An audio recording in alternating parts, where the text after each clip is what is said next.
ముందుగా అందరికీ ఉగాది శుభాకాంక్షలు. ఈరోజు పచ్చడి చేసుకుందాం రండి. అంటే మా ఇంట్లో మేము ఎలా చేసుకుంటామో చూపిస్తా రండి. ఇలా బెల్లం కోరుకోవాలి, కొత్త బెల్లం తీసుకోవాలి అండ్ ఇలా బెల్లం మొత్తం కోరుకోవాలి. మనకి ఎంత షుగర్ సరిపోతుందంటే అంత. అండ్ చింతపండు రసం కూడా దీంట్లో యాడ్ చేసుకోవాలి.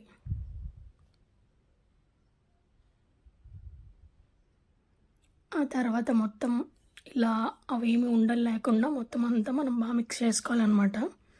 ఇలా ఉండలేమి లేకుండా కొత్త చింతపండు మాత్రమే తీసుకుంటారు ఉగాది బెల్లం ఇంకా ఇలా చింతపండు మొత్తం అంతా బాగా ఏమి ఉండలు లేకుండా మొత్తం అంతా మనం బాగా మిక్స్ చేసుకోవాలి. ఆ తర్వాత మనకు కావాల్సింది మామిడికాయ అండ్ అలాగే కొబ్బరికాయ వేసుకున్న చాలా బాగుంటుంది. ఇలా చిన్న చిన్న ముక్కలుగా కోసి మనం పక్కన పెట్టుకోవాలి. ఇలా మనకి ఎంత సరిపోతుందంటే నోటికి తగిలితే అలా బాగుంటుంది కాబట్టి చిన్నగా మనం కోసుకొని మనం పక్కన పెట్టుకోవాలి. ఆ తర్వాత గ్రేప్స్, మీకు నచ్చిన ఫ్రూట్స్ యాడ్ చేసుకోవచ్చు. మేము ఇక్కడ గ్రేప్స్ యాడ్ చేస్తున్నాం. గ్రేప్స్ కూడా చిన్నగా కట్ చేసుకుని దాన్నే 2 పీసెస్ కింద కట్ చేసుకొని మనం రెడీ చేసి పక్కన పెట్టుకుందాం. అండ్ అలాగే యాపిల్స్ మొత్తం తొక్క తీసేసి మనం మంచిగా కట్ చేసుకొని చిన్న పీసెస్ కింద నోటికి అలా తగిలితే బాగుంటాయి కాబట్టి యాపిల్ కూడా యాడ్ చేస్తున్నాం. యాపిల్ కూడా అలా కట్ చేసుకుని మొత్తం నీట్గా వాష్ చేసుకొని యాపిల్ లాస్ట్లో కట్ చేసుకుంటే బెటర్, ఎందుకంటే మళ్ళీ కలర్ షేడ్ అయిపోతుంది కాబట్టి. సో అలా గ్రేప్స్ అండ్ యాపిల్ కూడా మనం కట్ చేసి పక్కన పెట్టుకుందాం. ఆ తర్వాత సపోటా, ఇదేంటంటే పుట్నాల పప్పు కొంచెం ఇలా పౌడర్ చేసుకుని వేసుకుంటే బాగుంటుంది.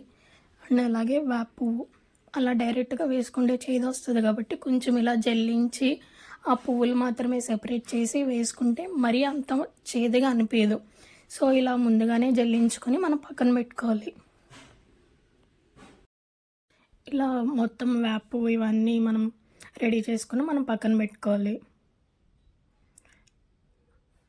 ఆ తర్వాత ఇందాక బెల్లం అండ్ చింతపండు కలిపిన గిన్నెలో మనకి నచ్చిన అన్నీ బనానాస్ వేసుకోవాలని బనానా సపోటా 2 వేసుకుని ఇలా ఫస్ట్ బాగా స్మాష్ చేసుకోవాలి.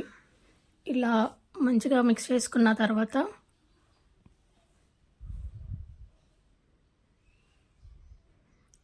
మనం కట్ చేసిన ఫ్రూట్స్ యాపిల్ గ్రేప్స్ ఇలా వేసేసి మనం మొత్తం బాగా కలుపుకోవాలి.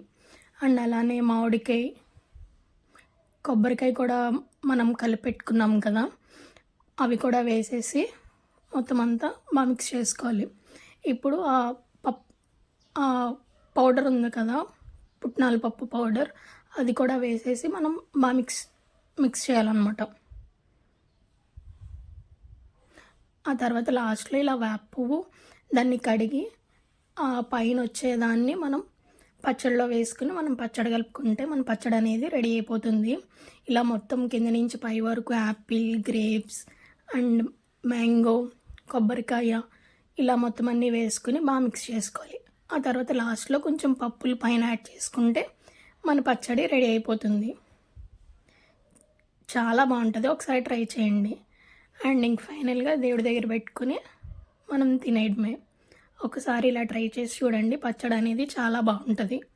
ఫ్రూట్స్ ఇష్టమైన వాళ్ళకి పచ్చడి అనేది చాలా బాగుంటుంది. మీకు నచ్చితే మన